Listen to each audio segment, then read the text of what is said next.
नियमित कर्ज भरणाऱ्या शेतकऱ्यांना 2 लाख रुपये अनुदान द्या।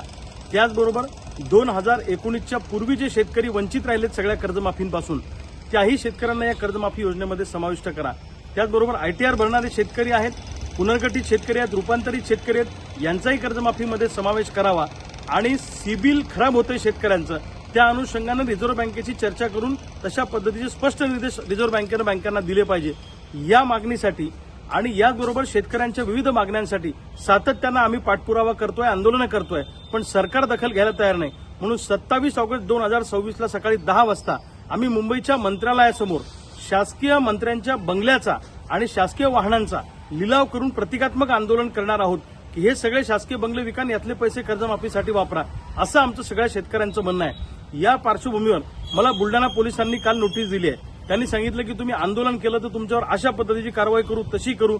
सरकार आमच्यावर दबाव आणण्याचा प्रयत्न करत आहे, पण या दबावाला आम्ही घाबरत नाही।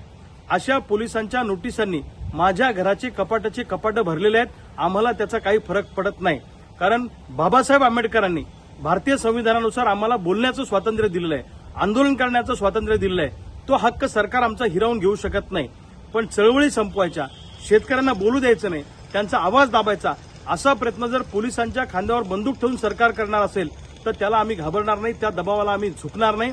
27 ऑगस्टला असं आंदोलन होणारच आहे, जे आंदोलन आम्ही ठरवलं।